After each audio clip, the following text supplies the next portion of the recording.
গরমে এই সবজিটা খেতে কার না ভালো লাগে বলুন। তার সাথে থাকে যদি এরকম একটি দুর্দান্ত রেসিপি। এটা খেতে কিন্তু অসাধারণ হয় আর দুর্দান্ত স্বাদ। কি আর বলবো, বাড়িতে যদি বানিয়ে না খান তাহলে তো বুঝতেই পারবেন না এটার স্বাদ কতটা পরিমাণ। রেসিপিটা বানানোর জন্য আমি এখানে 1 আটি পরিমাণ বরবটি নিয়েছি।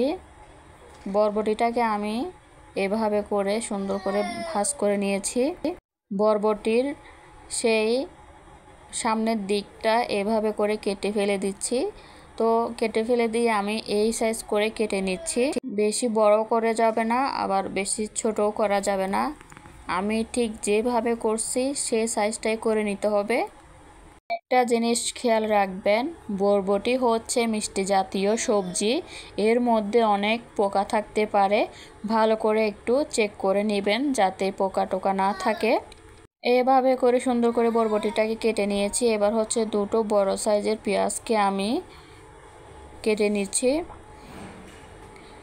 লম্বা দুটো পেঁয়াজ নিয়েছি, বড় সাইজের পেঁয়াজটাকে এইভাবে করে কেটে নিচ্ছি, লম্বা লম্বা করে কেটে নিচ্ছি। রেগুলার যে তরকারিতে পেঁয়াজটা কাটা হয় সেভাবে কেটে নিচ্ছি।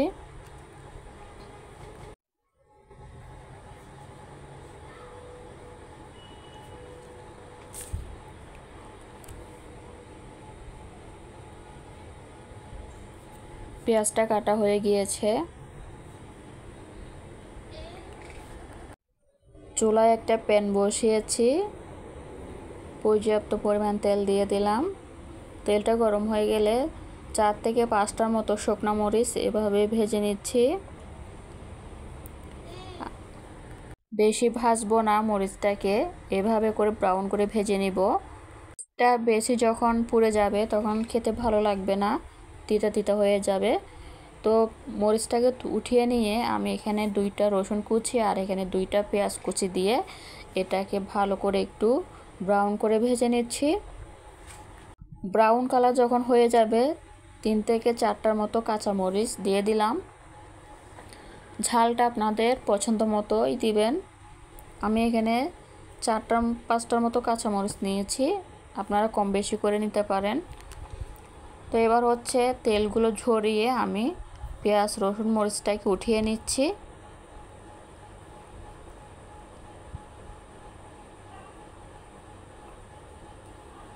এবার ওই তেলের মধ্যে আমি কেটে ধুয়ে পরিষ্কার করে রেখেছিলাম বরবটি দিয়ে দিয়েছি।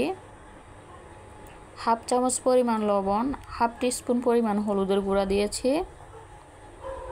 চুলোর জাল কিন্তু হাই হিট করে রাখতে হবে, না হলে কিন্তু বরবটির কালারটা নষ্ট হয়ে যাবে, তাহলে দেখতে ভালো লাগবে না। 5 মিনিট ঢেকে আমি এটাকে রান্না করে নিয়েছিলাম। 5 মিনিট পর ঢাকনাটা উঠিয়ে আবারও ভালো করে মিশিয়ে নিচ্ছি। বরবটিটা তেমন একটা সেদ্ধ করতে হবে না, যখন বরবটিটা হাফ সেদ্ধ হয়ে আসবে তখন বরবটিটাকে নামিয়ে নিতে হবে। আমার বরবটিটা একদমই হয়ে গিয়েছে। এবার বরবটিটাকে একটা বাটিতে নিয়ে নিব। এভাবে একবার হলেও বরবটিটা রান্না করে খেয়ে দেখবেন, অনেক ভালো লাগে খেতে। গরম ভাতের সাথে তো অসাধারণ লাগে। তো আমি এখানে শিলপাটার মধ্যে বরবটি আর হচ্ছে মরিচ পেঁয়াজটাকে একসাথে বেটে নিব। আপনারা চাইলে ব্লেন্ডও করে নিতে পারেন। যে কোনো ভর্তা পাটায় বেটে করলে এটার স্বাদ দ্বিগুণ বেড়ে যায়। পাটায় বাটা ভর্তা যে কোনো ভর্তায় বলুন না কেন খেতে কিন্তু অসাধারণ লাগে। আমি সব সময়ই পাটার মধ্যে বেটে ভর্তা করে খেয়ে থাকি, অনেক ভালো লাগে আমার কাছে। এভাবে হচ্ছে আমি ভালো করে বরবটিটাকে বেটে নিয়েছি। তো একটা বাটির মধ্যে উঠিয়ে নিয়েছি। ওই প্যানের মধ্যে আরেকটু তেল দিয়ে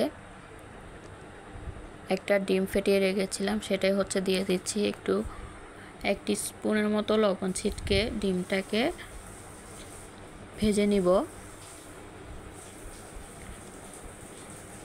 ডিমটা যখন ভাজা ভাজা হয়ে যাবে তখন খুন্তির সাহায্যে ডিমটাকে ঝুরো ঝুরো করে নিচ্ছি। ঝুরো করে নেওয়া হয়ে গিয়েছে। এবার একটা বাটির মধ্যে নিয়ে নিচ্ছি। ওই প্যানের মধ্যে আরেকটু তেল দিয়ে একটা পেঁয়াজ কুচি দিয়ে একটু ব্রাউন করে ভেজে নিচ্ছি। জাস্ট একটু নরম হওয়া পর্যন্ত ওয়েট করতে হবে। তারপর সেই বরবটি বাটাটাকে দিয়ে দিলাম। বরবটি বাটাটা দিয়ে ভালো করে মিশিয়ে নিতে হবে।